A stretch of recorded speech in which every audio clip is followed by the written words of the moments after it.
Target salute guys, हम कर रहे हैं class 8 social studies chapter 5 universal franchise and India's electoral system. पिछली वीडियो में हमने काफी कुछ कवर कर लिया था, जिसमें हमने पढ़ा था यूनिवर्सल अडल्ट फ्रैंचाइज के बारे में, इलेक्शन कमीशन ऑफ इंडिया के बारे में और वोटिंग के प्रोसेस के बारे में। हम स्टार्ट करने वाले हैं मॉडल कोड ऑफ कंडक्ट की। Let's start.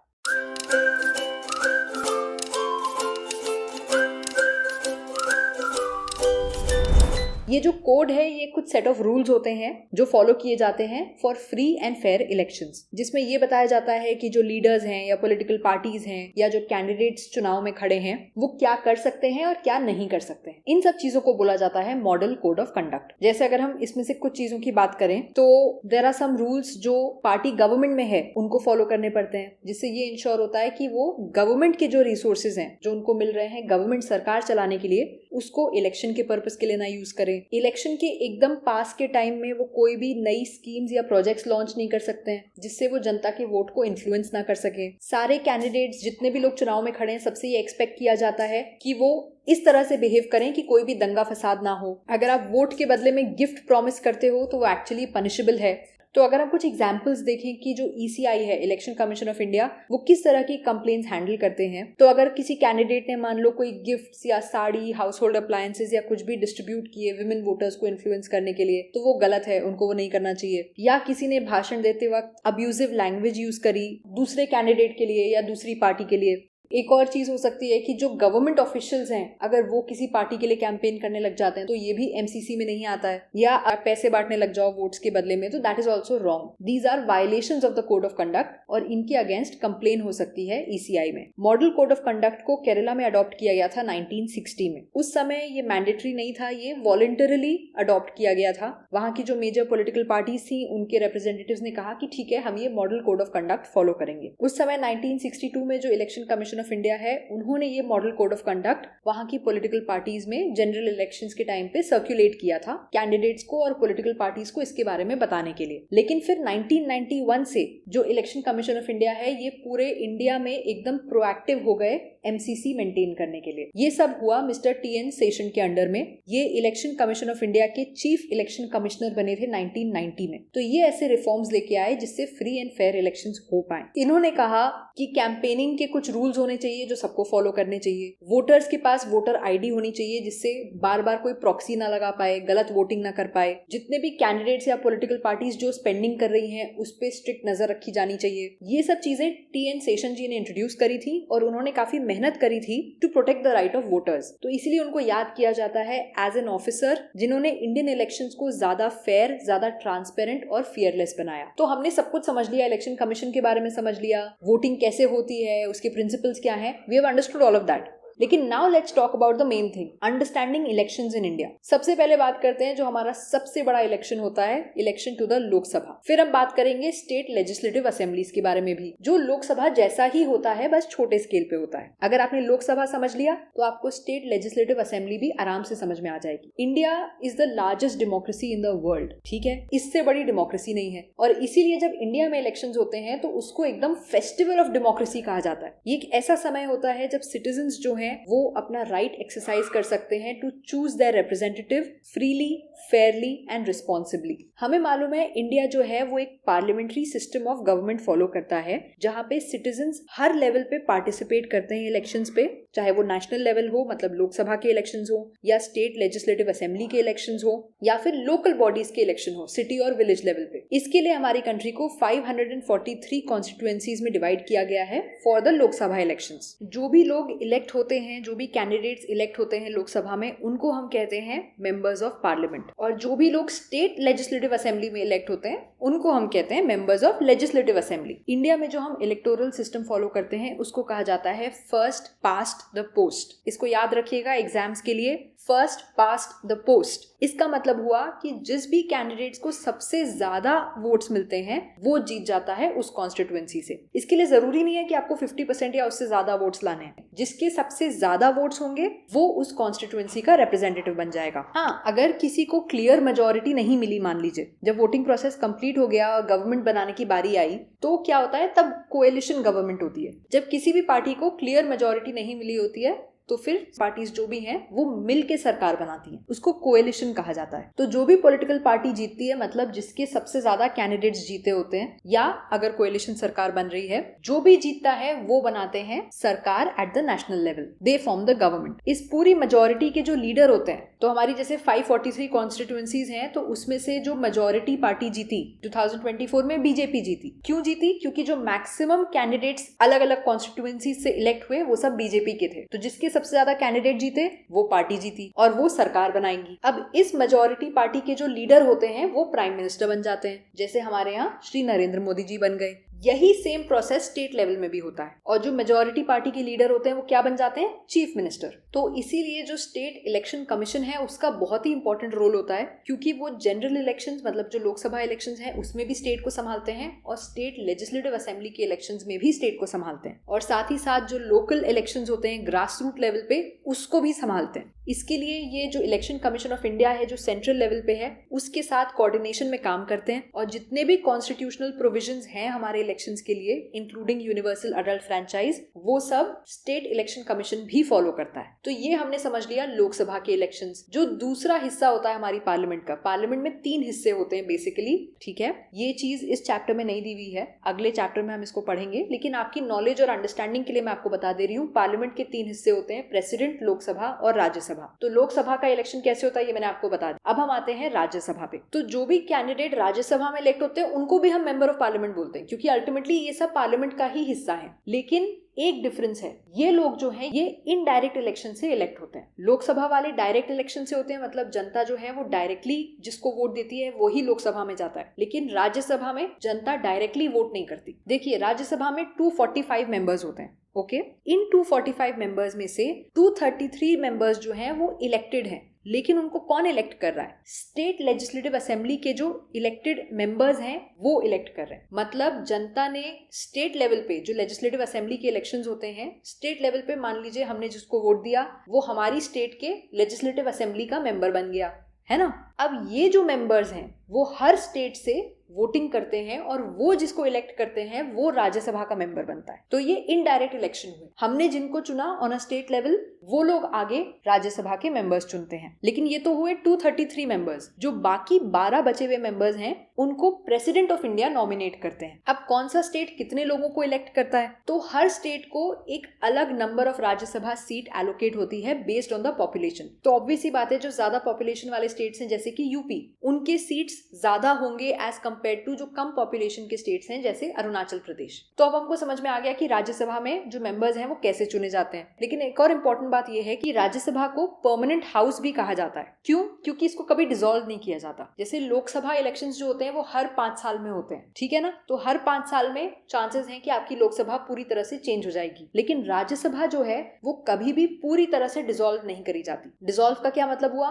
किसी भी चीज की एक्सपायरी या टर्मिनेशन। जब किसी का टर्म खत्म हो जाता है, उसका कार्यकाल खत्म हो जाता है, या फिर किसी भी और कॉन्स्टिट्यूशनल रीजन से किसी का कार्यकाल खत्म हो जाना, उसको कहते हैं डिसोल्यूशन। लेकिन राज्यसभा जो है वो डिसॉल्व नहीं होती, उसका कोई फिक्स टर्म ऐसे खत्म नहीं होता। कोई भी राज्यसभा का जो मेंबर है वो 6 साल तक राज्यसभा का मेंबर रह सकता है। They have a term of 6 years। और राज्यसभा के 1/3 मेंबर्स हर 2 साल में रिटायर हो जाते हैं और नए मेंबर्स इलेक्ट किए जाते हैं। क्योंकि ये इनडायरेक्ट इलेक्शंस है तो इसलिए इसको इतना मूविंग रखना अच्छा रहता है। लेकिन अब यहाँ पे एक बात ये याद रखने वाली है कि जो राज्यसभा का वोटिंग प्रोसेस है वो लोकसभा से काफी अलग होता है। इनडायरेक्ट इलेक्शंस होते हैं, ये तो मैंने आपको बता दिया। लेकिन यहाँ पे एक और इम्पोर्टेंट चीज होती है, थोड़ा सा और कॉम्प्लिकेटेड होता है। यहाँ पे हम यूज करते हैं सिंगल ट्रांसफरेबल वोट सिस्टम। ये एक स्पेशल तरीका होता है वोटिंग काउंट करने का, जिससे क्या होता है जो छोटे स्टेट्स हैं उनको भी फेयर रिप्रेजेंटेशन मिल पाता है राज्यसभा में। ऐसा नहीं होता कि क्योंकि उनकी पॉपुलेशन कम है वहां से कम सीट्स होंगी, तो ऐसा नहीं होता कि उनको कम प्रेफरेंस मिले। तो ये सिंगल ट्रांसफरेबल वोट सिस्टम जो होता है, इसका बेनिफिट ये है कि ये इंश्योर करता है छोटे स्टेट्स को भी फेयर रिप्रेजेंटेशन मिल पाए। तो आपकी अभी के चैप्टर में सिंगल ट्रांसफरेबल वोट सिस्टम को नहीं समझाया गया है, आप आगे की क्लासेस में पढ़ोगे इसको, बट आपको आपको बेसिक अंडरस्टैंडिंग देने के लिए होता क्या है, इसमें कोई भी एक सिंगल वोट नहीं कास्ट करता। आपको कैंडिडेट्स की लिस्ट मिल जाती है, जो एमएलएज हैं उनको कैंडिडेट्स की लिस्ट मिल जाती है जिसमें वो अपनी प्रेफरेंस मार्क कर देते हैं, फर्स्ट प्रेफरेंस, सेकंड प्रेफरेंस। तो इस तरह से एक ऑर्डर मार्क कर देते हैं कि वो किसको प्रेफर करते हैं एज राज्यसभा मेंबर। और किसी भी कैंडिडेट को राज्यसभा मेंबर बनने के लिए एक मिनिमम रिक्वायर्ड प्रेफरेंस होना चाहिए। उसका एक फॉर्मूला होता है कैलकुलेट करने का। फिलहाल के लिए आपको सिर्फ इतना याद रखना है कि सिंगल ट्रांसफरेबल वोट सिस्टम जो है वो यूज होता है in Rajya Sabha elections. Moving on to the election of the president of India. अब हम बात करेंगे प्रेसिडेंट ऑफ इंडिया की। तो जो प्रेसिडेंट ऑफ इंडिया है वो डायरेक्टली आम जनता नहीं इलेक्ट करती है। इसकी जगह पे एक इलेक्टोरल कॉलेज फॉर्म किया जाता है जो लोग ये इलेक्शन करते हैं। इस इलेक्टोरल कॉलेज में कौन कौन होता है?